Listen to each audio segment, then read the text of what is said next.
What's up, guys? Here to elevate your mind. Let's see. I think I might make that my new opener. Elevate your mind. I'm here to elevate your mind and your soul. And I have a bug on me? No, that's ice cream. Okay.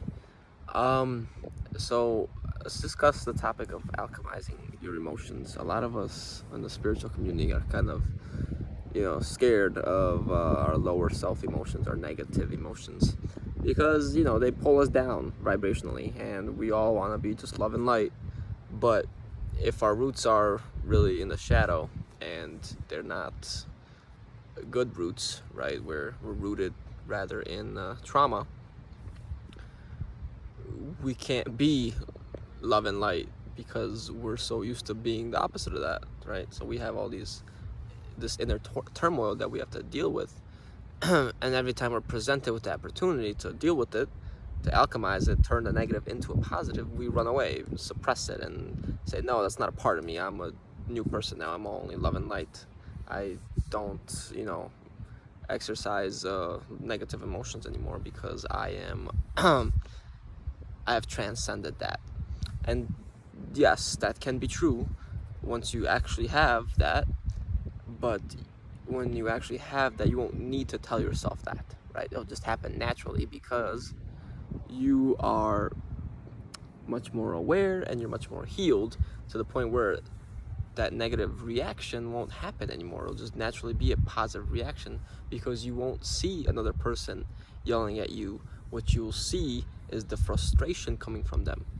See, Neil Donald Walsh put it perfectly, or actually I was listening to Cryon. It's like they're saying, or Cryon was saying, that we see you yelling, we see you, we notice you, but we don't see the yelling, right? We see the frustration. We see your desire for love. We see your desire for peace. We don't look at you as insulting God or something like that. And by we, I mean the higher spirits, the ascended spirits, people outside of the veil. And it's something that will happen to you naturally as well once you reach that point of emotional healing. So in order to get to that point, you must be able to fully recognize and alchemize those emotions that come up. And what I mean by alchemize is, alchemy is turning something into something else, right? It's a transition of energy. Energy cannot be neither created or destroyed, but it can be alchemized. It can be turned into something new.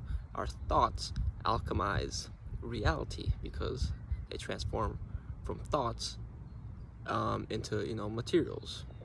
So really, we are the alchemists, right? Our body is the Philosopher's Stone. That being said, we have the ability to turn a negative emotion into a positive emotion. So for example, to give a more concrete example, anxiety can be alchemized into courage, because anxiety is an indication that you're not dealing with a certain fear or a certain sense of control. Now, not always. There are certain empaths that can obviously feel other people's anxiety, right? So the more we tap into our gifts, the more we learn about ourselves. But when you know it's your own, when you ask yourself, is this mine? Is it something I need to deal with? When you actually sit with the emotion and understand it, you begin to alchemize it. You begin to get to the root of the problem. So if it is a fear, you begin to ask yourself, why am I afraid of this? Why is this fear present? Why am I going through this anxiety? Is it stage fright? Is it fear of talking to people? Is it fear of being in social environments? Is it fear of, I don't know, taking the driver's test, and every time I go to it, I get immense anxiety before I do it? Until you work up the courage and you understand yourself better, right?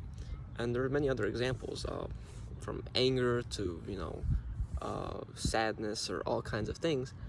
For example, I'll give another example. Depression can be a result of futility.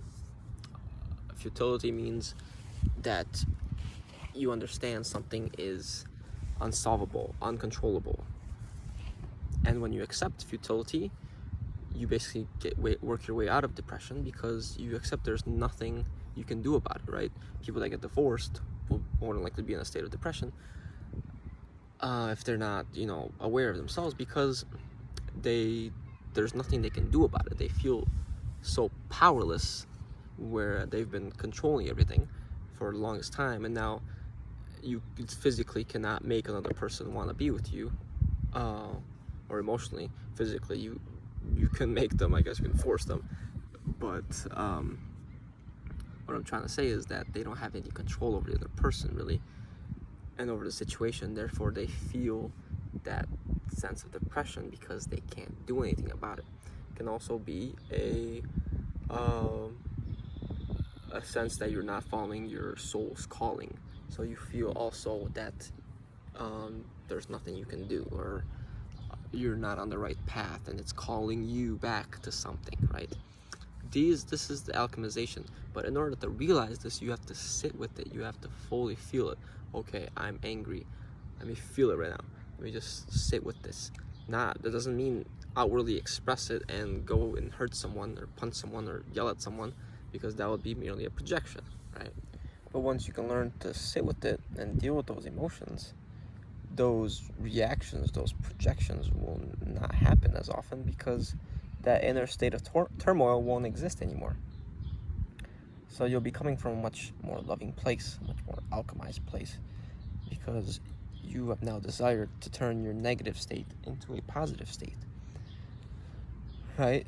So the more you run away from your emotions, the more you're scared of shifting back down from that high vibrational place, is the more you'll remain stuck in that, and you won't be able to access higher levels of consciousness and awareness.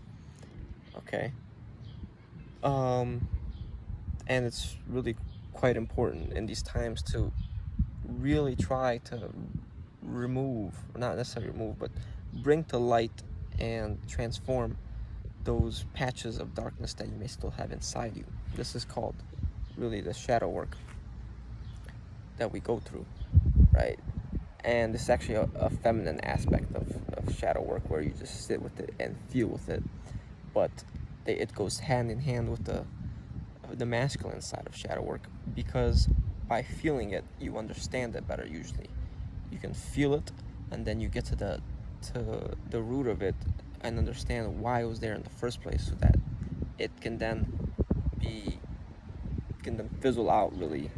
I always imagining it as like this darkness just coming out of yourself, because it's now being replaced by light, right? You're doing the inner work, and you're successfully alchemizing yourself. And you can even do this not with just your own emotions, but anything other people may project onto you, right? So you can be the mirror that people need you to be without absorbing their emotions, because you take that negativity that they give it to you, and you energize it and transform it into words and into feelings of love for them, right? So if someone gets angry at you, and your response is not anger but rather words of love for them, you have successfully alchemized it and created an emotion inside of you in which is not cohesive to the one that they had, right? So channel your inner alchemist. I also suggest reading the book The Alchemist. Maybe not completely related to this, but it'll definitely teach you a little bit. Not necessarily about alchemy, but it's a good book. So it's one of my recommendations, and it's free on the internet if you want to find it. But yeah, I've always been fascinated about like the Philosopher's Stone and alchemy, and this realization was really profound for me, because the Philosopher's Stone's been inside us all around this whole time. The elixir to life is really love. Alchemizing everything into love, recognizing everybody as a part of you, or as an aspect of you and of God, and recognizing God in everything will only serve to alchemize every emotion, negative or positive, into love for that person.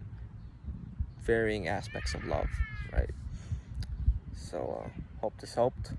Take care.